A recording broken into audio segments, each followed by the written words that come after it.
Screw it. How do you view the world? So I didn't have this nihilistic form of view because when I did think about the fact that the Earth is just like a tiny dot in arena, transcends me of how how magnificent the universe is and not how small I am.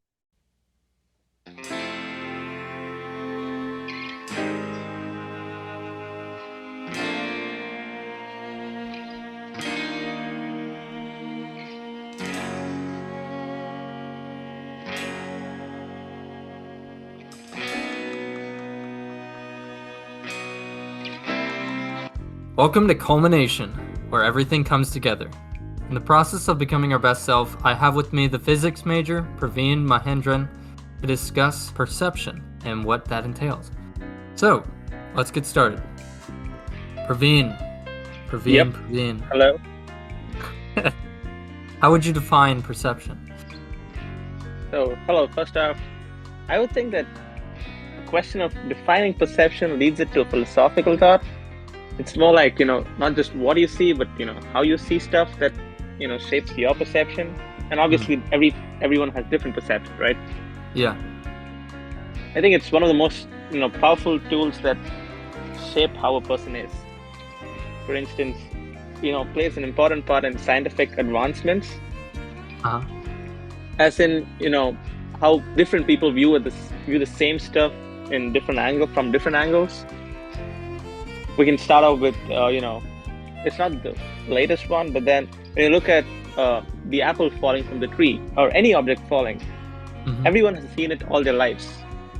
But then there was this one man, Newton, who saw it differently, and he thought why trees are falling, and he incorporated force into the reason for the falling of the apples, and that completely changed the way in which we view the world today. So let me just ask you real quick, how did everyone view it before we knew it as gravity? Well, before that's an interesting question. How do they view it? Like just thing fall from tree because it does? It used to, the concept of inertia, right? Mm-hmm. So the concept of inertia says that an object in motion continues to stay in motion. Uh-huh. So did this assume that there must have been a point of initial motion which caused everything to fall down? Just fall down in general. There was no concept of, gravity before Newton, so that's how it was. Whatever stays in motion continues to stay in motion, and, whatever still continues to stay still.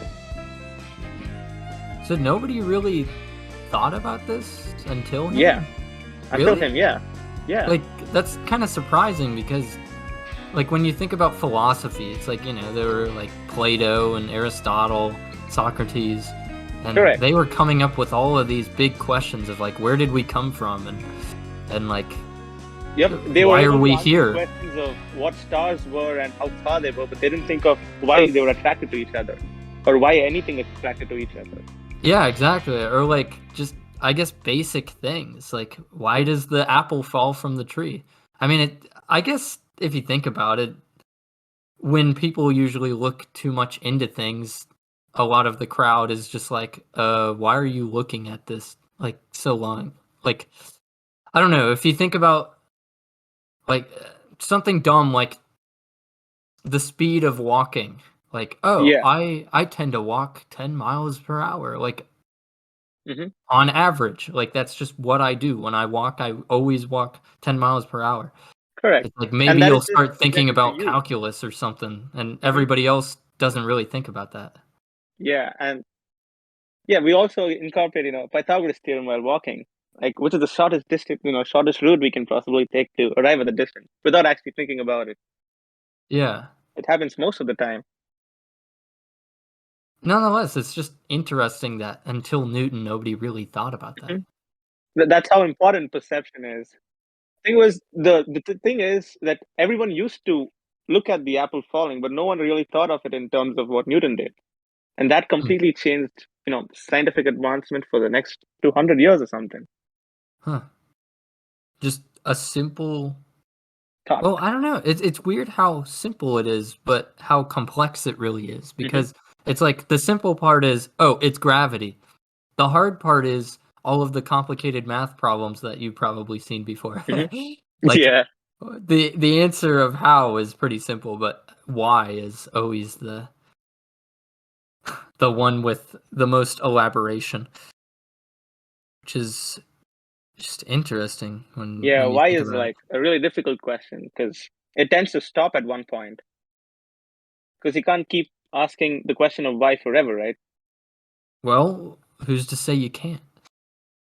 You can, but I don't think it's going to lead to any answers because at one point it's just going to be like, why does any of it happen at all? And at I that guess that's point, true. Yeah, I see what you're saying because it's like you could keep hmm going, like you could break something down to its atom level, hmm but that just kind of leads to a point of redundancy, so you have to call a line yeah, somewhere, I guess. it'll be like a loop. Yeah.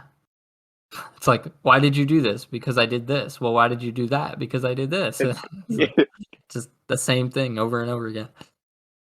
correct. So kind of moving on from this idea, how is our reality shaped by perception? How is our reality shaped by perception? Let's see. First of all, the I think the idea of reality is more like subjective reality because everyone's reality is going to be different. Mm-hmm. Again, like I said, everyone's going to view the same thing, but then the way they look at it is going to be different. Like you said, people might, think about calculus while just looking at the water dripping down a window or something. So Mm-hmm. reality is, in this sense, very subjective, Mm. and their perception, when it's shared with the others, it can bring about vast advancements, like we spoke about earlier. Bring about what? How is the Newton's apple? So he had Oh, this okay. single perception, but then when people were able to accept these, when people were able to realize that that's what they've been thinking about as well in a different angle, then their view changed on that as well. Mm. So I think it's constantly being, changed, or reality or the perception of a person constantly changes as he learns, or not he, but like Yeah, yeah, yeah. he, see, they, whatever. Yeah, continue. So I think that uh, the perception is, constantly being altered or changed as they learn new things. Because when you learn something new, you tend to incorporate that into how you view the world, right? Mm-hmm. So I believe that it changes with time, but then once you reach a certain threshold, it kind of remains the same. But then it also depends on what they're subjected to learning or reading, or what environment they grow under. Yeah. So I guess the weird, or not really weird, but interesting thing here is, I guess, the definition of reality that we're talking about.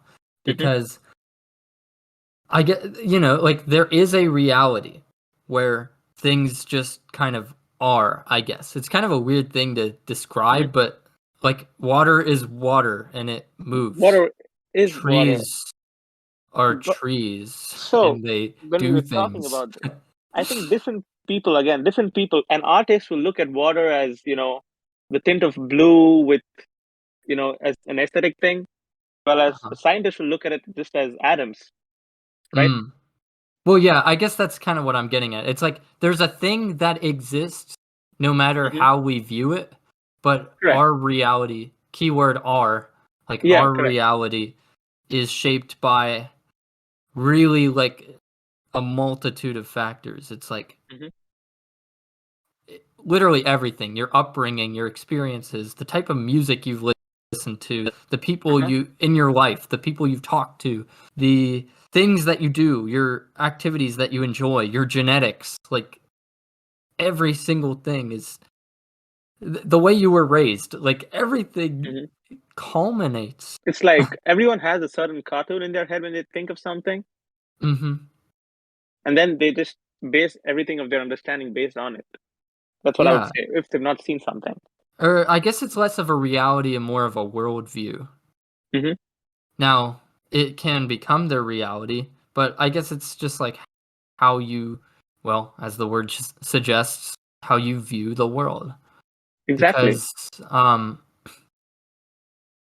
I don't know, like somebody who was really hardworking because they came from a poor background, they're hmm probably more likely to, like, let's say if they climb out of poverty, they might feel more likely to be inclined to think that you need to work hard in life correct. to succeed. Like, this is the mindset that they have, and this is the way that life has always been for them.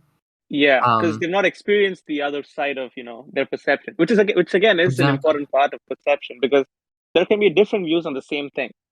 Right. Exact opposites. Right, like somebody raised with no strife, like, well, nobody's raised with no strife. Let's get that out of the way. But Yeah. somebody with, like more well off financially and everything like that, like they probably don't think as much about a work ethic. Yeah, I think that point you said would actually shape their view of how they view the governments around the world. So, for instance, again, coming to the point of perception, a person who is actually born into a well-off family will tend to, lead towards or lean towards a capitalist society. Whereas a Uh-huh. person who comes from, the what do you say, from the underground status, or from generally a lower side, he would Poverty. want to bring about equality more, right? Well, it's all, I don't know. I guess it all depends on different things, but I could see that definitely being an angle that you can look at. Mhm. So, one of the things with this idea of how everything we are shaped by affects our reality. One of the things that I've thought I of. think it even affects how we think, Do you want to elaborate on that? in the sense that think about it's based upon our perception. So if I say I think about the skies, the stars, or something, I think about that because I've been reading about that, right? Or I've been entitled to look at it because I'm interested in it. Mm, So I look at the which like stars. reinforces, right? What? Like reinforces your interest. Correct. Did you have more to say on that? I was going to say something, but then I went blank. One sec. Yeah, we can get back to that later. What were you asking? Okay. Um, so I guess I was gonna share something that I have thought about Hmm. a little bit. I guess the idea of being naturally smart in a sense. Like in academia, at least like as a student, Hmm. as we're college students now and throughout high school, I've known a lot of people who I would categorize as these guys are naturally smart. Now, I don't know what that entails. Maybe genetics, maybe they were raised Uh-huh. just with that mindset or these attributes. Yeah. I don't know what it is, but to me, my perception of them is that they're naturally smart. So I viewed these guys as like juggernauts. Like, man, these guys, I had to study for 3 hours just to secure a Hmm. B in American history, and these guys could just, like, they slept through class and they could just get like Hmm. an A easy. Sometimes a 100%. Although that's not really likely. Um, so it makes you think though about like what does this idea of naturally smart really mean? Because this is just my perception Hmm. from somebody who like claims like that might not even be true. Claims that I'm Hmm. not really naturally smart. Like I feel Hmm. like I've had to work for most of my intelligence. Like I was when I was really young, I had like speech Hmm. impediments. I could not pronounce phonemes properly. Oh, Um, I guess that's what I was foretold, but um, so when we look at these or people who aforetold. call us naturally smart, I believe that the reason why they're naturally smart is because they were entitled, or not entitled to. They had this interest in learning at a very young age. It does not occur very naturally. And so what you're being exposed to in, let's say you were there in eighth grade when you met them, I think Uh-huh. they would have generally, that's the case, is that they've been exposed to it earlier. So the thing is, they're more comfortable with it when by the time you're exposed to it for the first time, Yeah. because they already know what is going on that time, right? Well, yeah, and I think I there's think it's not just they're just naturally smart, but then I think they're naturally interested to learn, which makes it, mm, because they didn't have all this knowledge by themselves. They were interested to learn it, beforehand, which made them, inclined to learning that. That's very Take true, but I take would college, for example, when you're learning something new for the first time. You don't see a lot of naturally smart kids, but then you do see some people who are, you know, working their ass off for getting these scores or grades or whatever it's possible. yeah, that's a good point. And who find I when you talk about people who find it easy, they find it easy, but I believe that there are certain people who do find it easy because they're already been exposed to it, or in Mm, the sense that they've already had a sense of learning it, or learning it. yeah. Now, I guess I was actually gonna like say a counter to that, but I guess it's more of a supplement to that, oddly Hmm. enough. Um, I think that exposure and interest definitely has a lot to do with it. But I feel like a big thing is that we should note is there are like genetically, I guess, traits that people have over others, I guess. Like Yeah, whatever I've they may heard be. about Like, the. like empathy Hmm. or um assertiveness. Like some people are way better at being assertive than others. Hmm. But is that So genetic or is that subject to how their perception was? well, I guess assertiveness. Because if you leave a boy with extreme intelligence alone in a forest for 10 years and then come back to get him, he won't know what to speak. He won't know what to do.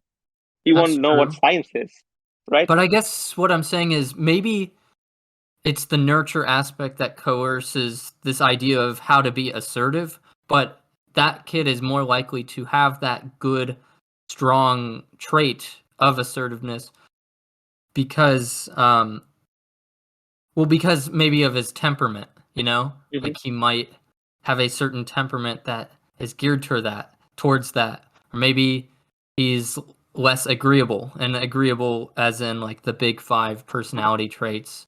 Um, Low agreeableness is sometimes it's thought of more so of the stubborn end, but I feel like it could also be assertive because it's not really compromising, as agreeableness would imply.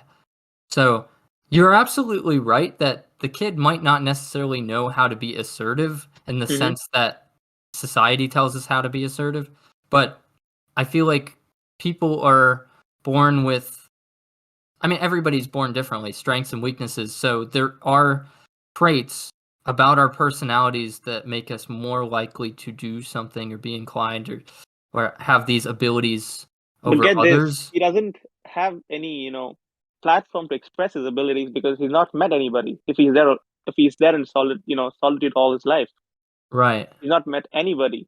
The only thing he's known is animals. And speaking of Yeah. animals, when animals are left in the wild, they tend to inherently know what to do. Hmm. Reproduce, hunt. It's somehow inherently, inculcated in them. And we don't know why. It's probably genetics, but then that opens a But whole new then why thing. don't we act that way, right? Exactly. Huh. Because animals, if you've seen them, they know what to do. Either be in the wild, or let's say you strand an animal alone. It knows what it needs to do. It hunts, it reproduces, and that's basically it, right? Yeah. Although, I mean, We are not, subjected to those two constraints right now because we're doing much more than just survival and reproducing. that's very true.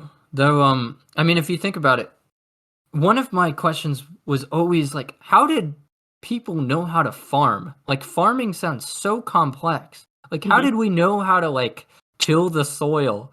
The fact that we even needed soil. Or I guess that's obvious cuz plants grow on soil. But like how did we Hmm. figure all of this out and advance that? Like irrigation systems were very ancient. Like the ancient people Correct. thought of these techniques and it's like how did we know instinctively how to take care of ourselves like this through Hmm.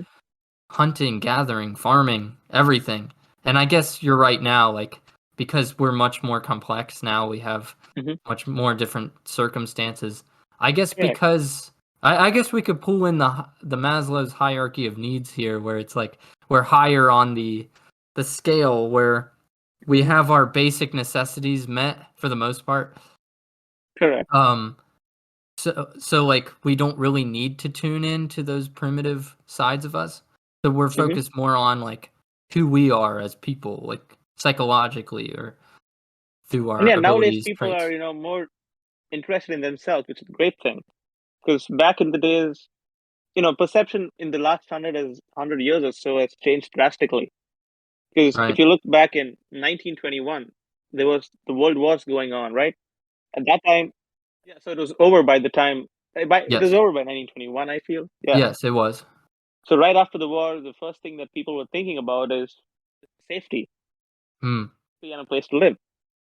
Yep. And right now, our perception is like completely different.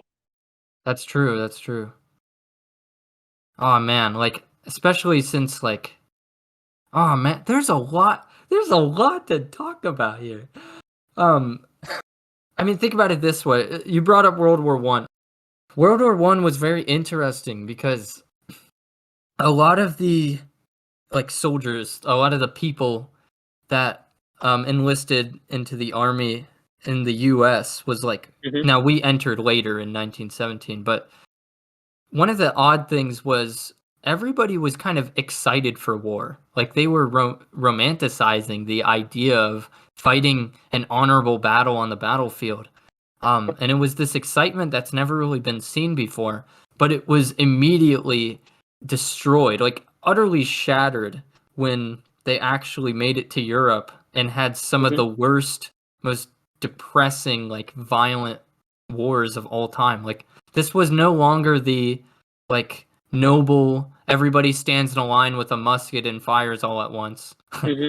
Like it's slow, it takes forever. Now we're stuck in a trench and we don't know if there's going to Hmm. be a mustard gas thing or a bomb that's going to fall into our foxhole. Like it's scary and it's not romanticized at all. It's horrible. And we saw some of the Correct. most depressing things ever, and it was Hmm. only made worse in World War II, especially with the Holocaust and everything Hmm. like that. Like just ugh. But then all of that ended with the formation of the atomic bomb, which Right. this is And adding then, to what you were saying, where it basically it created this postmodern era where but a get lot this: of people became hopeless because of it. the Because now perception of we live in atomic a bombs. Well, talking about on the topic of atomic bombs, the atomic bombs were created to end warfare, right. but then they serve the complete opposite purpose. And get this: Well, the same technology that can be used to create the atomic bomb could have also been used to, fire satellites way into the atmosphere. The same technology, the same nuclear technology, could mm, have been used for satellites that's true. or any other technological advancements. We could have, ventured further out into the space than where we are right now. And I guess it's like yes, it did end the war, and there hasn't been a major world Hmm. war because of it. Because the whole Cold War story is basically, I'm not gonna nuke you because, and you're not gonna nuke me. We're gonna Hmm. get close, but nobody's gonna do it because we know that the entire world's gonna end if we do it. So Correct. it's this like mutually understood mass destruction. And it's more But like it huh? started growing in the sense because, if one of the countries gets to the atomic bombs first, they would be the superpowers of the world. So that Right. competition made people to create more of these. That's true because it's like if you're gonna make some, I need to make some. Otherwise, you Mhm. could destroy me, and there couldn't be that end of the world. It would have been Correct. lopsided.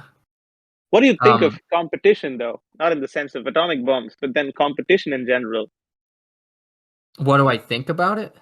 Yeah, because, like you said, competition in this case brought about greater inventions or innovations than we have ever seen. And then it slowed down after that, right? But do you think competitions are a necessity for, you know, new advancements? Well, What are your thoughts on that? I guess consider this. It's kind of in our nature to compete, like in general. Mhm. Like, Or does it just simply make it more interesting when you have a competition? well, yeah. I mean, that's how we work. Like, Hmm. because I mean, we're very sinful people, and one of the sins is envy. We're always gonna compete. It's like I want to be better than that guy. I want to be the best Correct. in the world. I want to. I mean, you see this everywhere. You see this in sports. You see this everywhere, and also everybody loves seeing it too. Everybody Hmm. loves watching football because it's like, oh man, who's gonna Yeah. finally take down this team that I hate? it just brings about certain, I think it brings about fun in certain ways. Yeah. Well, I don't know. I mean, it's kind of like literally everything where it's a neutral thing. It has its Hmm. good and its bad. Its good is that it can truly unify people, but Hmm. its bad is that it only unifies like-minded or similar people and creates like competition creates competition. Like there can't be unity. But then again, unity has its own problems. It's like, man, this is the problem with philosophy. It's like you really can't win, huh? Like Yeah. you can't be right, you can't win. It's just there's always something to creep up under the rug. Just, Yeah, without competition, it's gonna be more like equilibrium, where you know it's just in the same state forever. right. You don't have any purpose to move forward. Yeah, and I think that's a good thing to have competition because like I guess in this sense of I'll bring up space cuz you mentioned the satellites. Hmm. Um like if you had competing companies like SpaceX versus NASA versus you know this Blue stuff better Origin. than I do, but you know, like if you have competing forces trying to start a Uh-huh. space exploration excavation, then you're more likely to find progress because there's an incentive to do so. You know? Correct. And generally, people side with either of them, Yeah. and then that boosts them more. I think not only just in space, we can talk about sports or anything in matter. We have these generally Right. the two giant iPhone. things anywhere: iPhone, Android, Coke, Yeah. Pepsi, Messi, Ronaldo. Yeah. It's like it's I'm always more of these a Dr. two. Pepper guy. Personally. You get the That's the cake, man. dichotomy I don't like because Hmm. it's like Pepsi or Coke. Dr. Pepper is better than both of them. I'm sorry. Like, why is this an argument? That's your perception, Casey. I think I actually like Pepsi better. if if I had to choose, but anyway, uh, to finish my point with the atomic bomb, just so I don't leave that point out astray. Now, competition was definitely a reason for the Cold War and the arms race and Hmm. everything like that. It led to the scare of like the Bay of Pigs and everything, uh, Hmm. everything in between. But kind of looking at this from what, like a societal perspective, mental, Hmm. psychological perspective, it created this postmodern era of sorts because unlike the beginning of World War One, where everybody had this glossy look of war, I mean, Hmm. war genuinely used to be honorable. Like, think about like the Crusades or something. It's like now, I mean, say what you want about the Crusades. I'm not really making an argument for it or Hmm. against it, but these people felt a very high sense of purpose because it's like these crusaders, these Christians who were trying to take back the Holy Land, they were like, they had a mission, they had a purpose, and there was a Hmm. romance to it. It's like, I am a noble knight who is doing this for my king, for my nation, for my God. Like, Hmm. that's very invigorating. But then World War One is like, oh, I think this is gonna be fun. They probably imagined it to be like what kids see Call of Duty as now, or something like a Hmm. nice fun game where you just shoot some people, get a nice KD record ratio, and Yeah, I think that when we talk about perception, that shapes their perception as well. right, yeah, that was their perception. And then they went through World War One, and then they were absolutely devastated. It Hmm. sucked. Now, I mean, it was good for America, but well, and then it wasn't because of the Great Depression. And then everybody was, oh man, there's a But lot to then again, talk about I there. think it just boils down to the fact of how you look at things. You Right. can look at it for only the advantages or just the disadvantages, or just combine them both and say it was neutral, Well, and then, or just but appreciate the advantages and the disadvantages it brought about. so after World War II, though, after we had massive casualties and a Great Hmm. Depression in between, like the 20th century was not that fun. It really wasn't. And then like it didn't even end because the Cold War lasted like another 50 years. Correct. Um, so a lot of people started to gain this sense of hopelessness, and I see it now. Like it never really ended. because it's this idea, whether it's from nuclear holocaust annihilation, or you see this with like climate change and stuff, or I don't know, you see this from like, oh, the government's gonna be tyrannical and enslave us all under a communist system, or whatever ideology, whatever worldview, whatever it is. There's this weird sense of hopelessness because we've entered this world where everything, our idea of romanticism, our idea of purpose that we had before these devastating wars, it's been almost shattered, because now at this point of human history, we can annihilate ourselves at any moment. Correct. We have more than 50,000 nuclear weapons, I believe. But besides that, like, just, it's not just the nuclear warfare or climate change or governments or whatever. It's just, in general, a lot of people now especially are just, I just see this sense of hopelessness, Praveen. Like, just... Why do you think they're hopeless? That's the thing. It's like, well, I don't know. I guess I've actually attributed this to two major things. There's a lot of other factors too. A lot. So just these two things it can't do it justice. Again, that's the problem with philosophy. I can't do it justice. But one of the things is the rise in secularism. Now, let me explain this before the listener gets upset. I don't have a problem with secularism, because secularism doesn't... all it means is it's not really religious. And again, it's like a lot of things. It's neutral. It's a neutral idea. What I've noticed is the problem, and this actually stems to an idea that I said in my moral systems video, podcast episode that I did. I believe that everybody needs a moral system to believe in. Religion is a moral system, but not everybody needs religion. Correct. So, taking a page back to what I was saying about secularism, we need a moral system. So, of some sort. Some ground of standardized morality that we agree with, and something that gives us hope, so we're not just drifting in nihilist hell, basically. Correct. So, religion is a good tool for that. You know, like Hindus, Christianity, Islam, like Judaism. Religion is... The thing is, people don't realize that... what do you say? When you talk about religion, people don't realize that different people can have different thoughts on religion.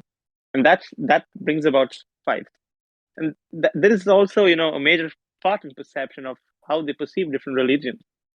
Because people here, it becomes a problem only when a person thinks that his or her religion is the only one that is correct, or the only one that should be followed, which leads to fundamentalism.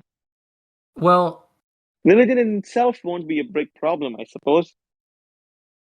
Well, okay, let me get back on track, because that's not exactly the direction I was heading in. The direction I was heading in is like these... I was kind of grouping them all in a whole while you were kind of looking at them as individually and looking at that side of things. That's not really what I'm getting at here. Basically, these religions that exist are useful to us as they give us a sense of purpose, something to believe in, stuff like that. Now, we don't necessarily need those, I feel, to like have a good life, have a good moral system. Really, if you can think of one on your own that has good fundamentals that I guess can gather a general consensus, like, like don't kill people, don't be an asshole. Like, if you can agree upon things, you don't necessarily need a god, Now, like, I'll say this now, like, I believe in God, but, like, for somebody to be a good member of society and live a good life, I mean, they don't necessarily need to subscribe to something, whether I believe it or not. But with secularism, it kind of leaves you on your own. And what that means is, because not everybody in, let's say, America, because that's the main example I know of, like, it's becoming more secular. Is that of itself bad? No, because it doesn't really mean anything other than the fact that people are becoming less religious. But Mm-hmm. what that entails is a lot of other side effects. It's like, because a lot of people who would have been religious in past decades aren't, a lot of people could feel lost. A lot of people could feel misguided in their life, like maybe not find that sense of purpose.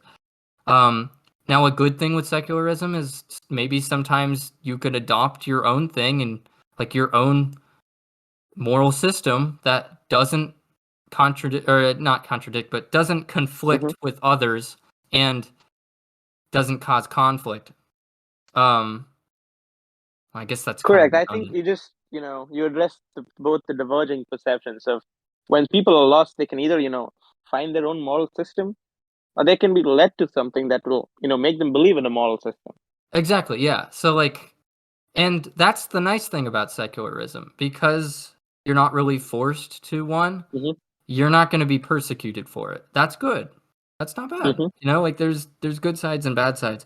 But if you the one thing that is overlooked, I feel, is we describe the people, ones who will find religion that already exists and one who are good thinking of their own moral systems. But Correct. that leaves a large majority of everybody else who don't really think about it, don't know where to look.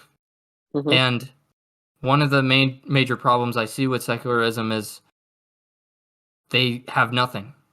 They have nothing to go to. Correct. Like you mentioned earlier, they do, they might tend to slip into the nihilistic form of view of the world, like nothing is important. Why I Yeah, don't yeah, think anything nihilistic. matters. But I think that when they do think of that, it kind of humbles them. Well, I guess it I think can. Yeah, like there's always I'm not positives, telling it but will humble them, but there's like a huge possibility that it humbles them. In the sense that they're just a tiny fraction in the universe, right? uh-huh. When when people do just think on that part of it, and they're gonna be like, I'm a nobody, right? Uh-huh. They can either go to depression or be like, well, the universe is gonna exist as it is, so why not just enjoy my life while I'm here? You know, that is that is interesting. I have heard a quote, I forgot who it was, but it was somebody told me this. It was a prominent atheist who said religious people have everything to die for because there's Mm-hmm. like an afterlife and everything. But atheists, they have nothing to die for because it's Mm-hmm. over. But they have everything to live for because of it. Correct. Now, that, I'm actually glad you said that because that's a very interesting perspective that I've not heard before. Mm-hmm. But I feel like some people it will, or here's the situation, I guess. Like for some people, it will humble them. They Mm-hmm. will, maybe they'll live, like carpe diem, like seize the day. Mm-hmm. They'll make the most of their life because of it. And you know Correct. what? That that can work.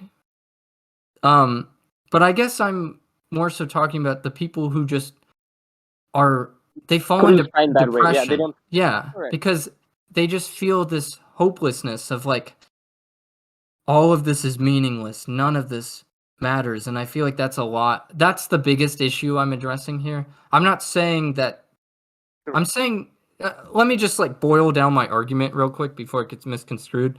Um I feel like secularism, the rise of it in this country has had negative effects on like I don't know why we might be more sad, but it's Mm-hmm. not exactly an argument saying we should be like Sad. super religious or whatever. But there's pros and cons. I can give you problems. I can't exactly give you solutions, and Mm-hmm. I don't like that, but that's kind of where I'm at. But I think it's interesting nonetheless, and I'm not really trying to preach anything. Mm-hmm. It's just kind of what I've thought about, what I've noticed. Um, I've started up a side series called Journey to Faith, where Mm-hmm. um, trying to interview some people I know who faith has really helped their lives, and it's not to preach like Correct. Christianity or whatever, Yeah, I but think we were talking just about this the other day. what about? a new series that you're gonna do. Oh yeah. I mean, there's one episode out right now, but I guess that's an outdated statement because this video will be posted for a while. But there'll be more after this. But anyway, back on track. The other thing that was Again, kind of a the thing that rise you of talked this, about huh? did get a new perception, right? So I do think that when people are, clueless or don't know what to do, just go on searching for answers in nature itself, or something like that. You get what I'm telling? The sense that they try to find true meaning for themselves, Hmm. like monks do. They try That's to, true, but not figure out or everyone's get a monk. correct. They don't need to become a monk. They think like a monk. You know, like it works for some people. I'm not arguing with you. It's just it Correct, works for correct. some people, and I don't know. It's like, I think they do need a guide, and by the guide I don't mean like rules or principles that they have to follow, but the uh-huh. sense that it will make them realize what they are, or just the grand beauty of life for them. Yeah. Because some people, again, the perception part of it, life is a beautiful thing. Yeah. Could be I mean, just I personally think that, yeah. Mhm. Either you speak religiously or not. People do agree that life is beautiful, right? Yeah. We have had this opportunity to part of this universe, I would say, and observe it. I think when people do realize that, they start to appreciate everything. The tough part is it takes a lot of while for people to, realize that. Here should be to, spread the ideology but not enforce it. So, I guess I was gonna say the second thing, but that brings up a good point. How do you? I don't know. You know what? Just screw it. How do you view the world? I guess. Like you How do I mentioned view this the bit world? of optimism. Like how do Correct. you view it? So I didn't have this nihilistic form of view because when I did think about the fact that the Earth is just like a tiny dot in the arena, transcends me of how magnificent the universe is and not how small I am. Hmm. Another perception because you can either look at it as Yeah. we are very small or the fact that the universe is incredibly large. That's cool. Yeah, because I've always heard the opposite of like nothing matters because Mhm. I'm so small and insignificant, but yours is more of like a grandiose like Mhm. amazement. Exactly, and Continue. the fact that when I first read the statement, I think it was made by Carl Sagan. So the thing he mentioned was the nitrogen in our DNA, the calcium in our bones, and the carbon in our body all comes from explosion of stars, star stuff, and we are a way for the universe to know itself. That gives me joy in learning new stuff because we are really a way for the universe to know itself, right? Hmm. It's like the universe observing itself through us, and that sounds so fun for me. Huh. It's just pure Why fun is it fun? because we're able to look in the universe with our I wouldn't say eyes in the sense, but we're able to perceive the universe right as it is. We're able to we're not able to comprehend the size of it, but we're able to comprehend the magnificence of the universe. Mm. I'm not just talking about the scientific point of view, be it life, be it the stars, be it anything around you, able to experience all there is right now, and that in itself is really great. What would you like to personally see someday, like in terms of exploration advancements? Exploration, correct. What I hit me after I saw Interstellar, I would just like to possibly traverse somewhere in space and time. Travel in the sense faster than light space travel, which is not currently possible, but I would hope that one day we'll be able to, visit the nearest galaxy at an instant or something like that. Hmm. In an instant. In an instant. Because You if think that's not in even an possible? not in exactly in an instant, but if wormholes they do exist, I mean if they Hmm. do exist, we would be able to travel to galaxies faster than light. And Huh. that is a great thing. That is But for all of this, I just think the most important thing is that we survive until then. Either a single, your human species or the whole Earth as a single unit. I hope it just survives until then, until hmm. that point. because we've not observed any external civilizations right now. Mm. We don't know what might have happened. They might have not existed at all. They could have been, extremely primitive forms, or they're far enough, well advanced enough for us not to be able to detect them at all. Or people even say that there's a barrier which prevents them from, reaching a certain stage, in the sense that all intelligent species tend to, bring about their own destruction. Huh. Species, or as the Earth as a whole, are able to cross that barrier and, advance to greater heights Hmm. without destroying ourselves imminently. Yeah, yeah. Wow. Quite literally out of this world, I guess. Yeah. I already made that joke last episode. With Kevin. Yep. So yeah, we talked about a lot of different things of perception. I mean, again, I hope this episode wasn't exactly a jumbled mess because we kept Wait, jumping around and to give a thought for the future, what do you think about a robotic society, an AI controlled society where, robots or AI do all the stuff that require human, you know, driving, cutting wood, every stuff of those taken over by robots. So people just have time to like or spend time with their family. What do you view of that? um I tend to have a negative perception of that, honestly. Totally fine. Now I think there's merit to it. I mean, as humans, we're always trying to look for progress and innovation. I mean, hell, that Mm-hmm. was the last episode I did. Right. But I find it very detrimental in subtle ways because we basically, if we live in this quote unquote perfect society where AI and robots kind of do everything, Yeah, more like the Wally the society.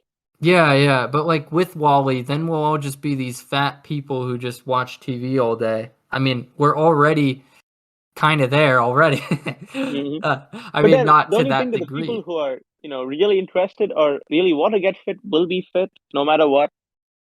That's true, but here's the thing. Remember how we were talking about competition earlier and how that gives Mm-hmm. incentive? Correct. Well, when there's not a basic need, and that could be anything, like gathering resources or just working, like from an every man perspective, like if you don't need to work anymore because Mm-hmm.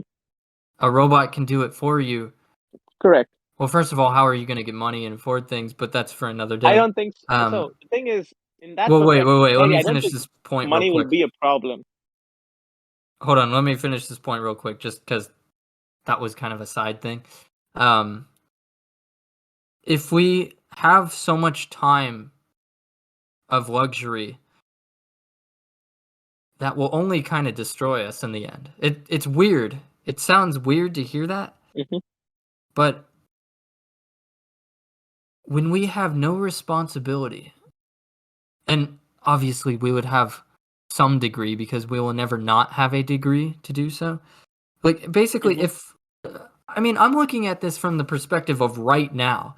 Actually, this ties in perfectly to my second point after secularism, um, of like why I think a lot of people are sad now. The Mm-hmm. second thing is, I feel like we're spoiled. I feel like there's a lot of luxury in this world, and it's great. It's truly great. I mean, think about how Mm-hmm. remarkable it is that we have, like, from the click of your fingertips, you have a computer in your pocket that can watch any TV show ever created, or any video from anybody around the world, Mm-hmm. or you could call up somebody from Nepal or Azerbaijan from here, like just Mm-hmm. anywhere around the world. Um, this innovation is insane. We live in such an awesome time, but because there's less limitations and there's less for us to objectively worry about. I mean, we're not worried about getting mauled by bears or something, Mm-hmm. for the Correct. most part. Um, we, a lot, I guess one of the reasons why we could be more prone to being sad is because we have a lot more time to think and a lot less that we're doing overall. We have all this luxury, so we enjoy the luxury, but then Mm-hmm. we start to wonder, why are we really here? Are we here to watch anime and Netflix? What are we doing that's exactly meaningful? We get lazy, we get sad, we feel worthless. We we become weaker because we're not exactly being challenged, because we don't have to rise up to the challenge to it. And we see this a lot with a lot of spoiled, really just privilege in general. And I'm not saying that privilege is bad, but it's usually what happens. And privilege in the sense of like ownership of a lot of this luxury. So to tie it back to what you were saying about AI and stuff, I don't think it's a good thing, because it would only add to this problem that we would be spoiled and with our luxury, and we would be very lazy, and the things we would consume media and consume things that feel good, but we would feel worthless. We would feel nothing because we wouldn't have to work for anything. We wouldn't have to do anything. There wouldn't be any challenges anymore. They would just be resolved by AI that could do it for us. We would There's no significance for us anymore. It's no But longer the story of mankind. That's what I have to well, say on that. we're talking about the significance, or we were talking about how people are extremely comfortable in their positions of luxury, right? Uh-huh. And they don't feel challenged enough Well, because they have too much of luxury, right? yeah. So the thing is, like you mentioned, they do start asking these questions of why they really are there. Are they supposed to do all this stuff? And don't Yeah. you think that will lead them to their interest? That people might get into art, music, science, or just research, or just asking the questions, food, cooking, and anything that they Yeah. love. Actually, in that case, won't that be beneficial to them? And that's a really good thing. Um, what I was getting at though is like, I guess my argument stems even deeper though. It's like, Hmm. yes, you're right, but it doesn't really matter. And the reason why is because artists are depressed. Some of the best musicians in the world are depressed.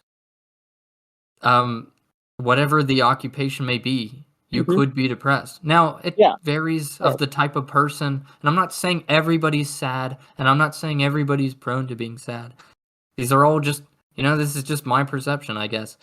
Hmm. And part of the reason why I want to become a therapist someday is because I want to help with this, basically. Like I want to help people get back on their feet Correct. and see And the beauty that in the world, like we talked about. exactly. So don't you think that that will enable them? Because What will? all the jobs could be taken over by robots. Because thinking, art, like I mentioned, the things that only humans can do would be, the only things that human will be able to do if robots did take over.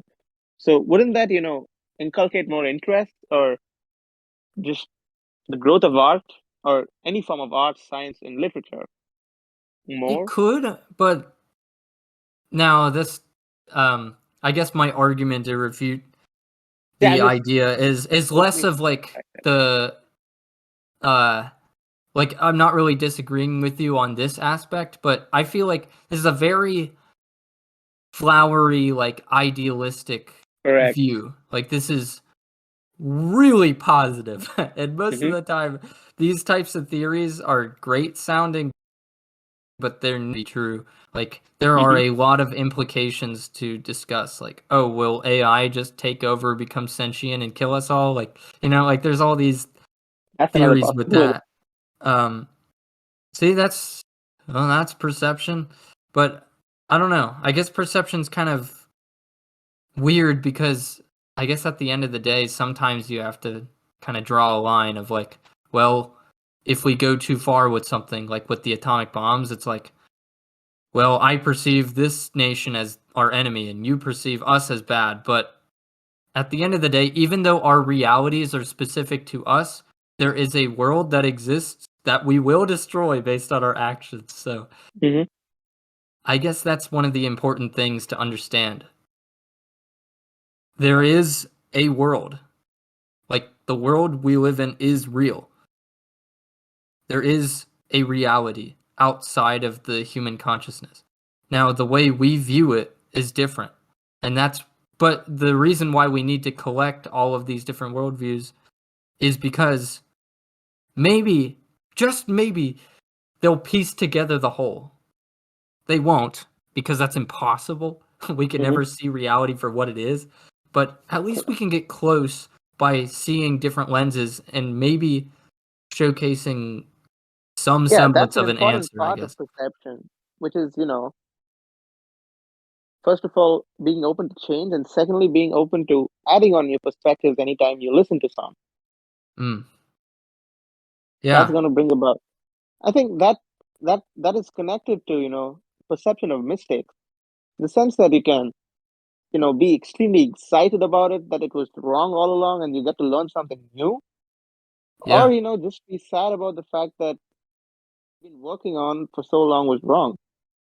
There are always Mm. multiple ways of looking at it, but then once you get into a sort of form where you accept your mistake, but then also learn from it, it just proves beneficial for you because you learn Right. not to repeat the same mistakes, bring out something new from it.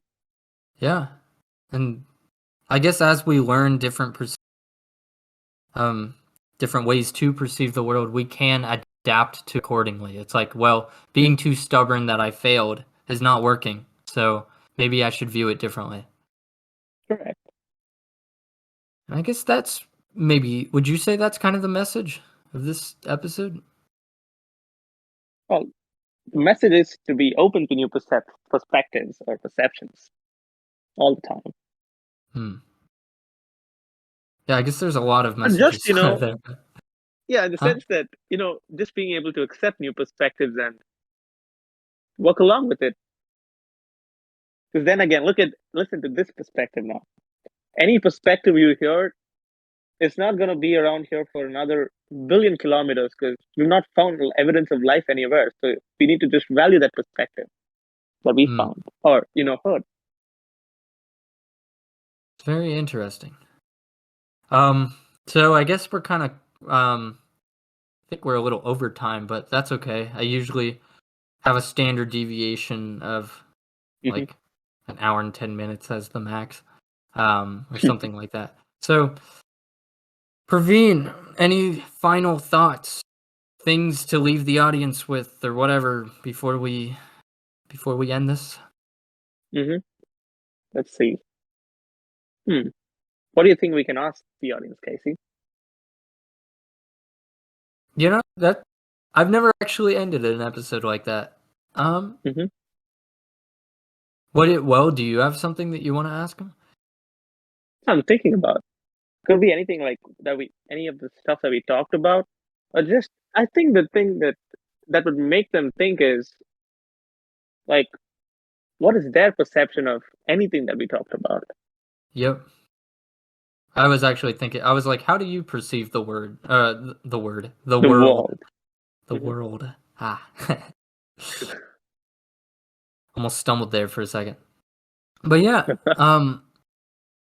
I'll leave the audience with that.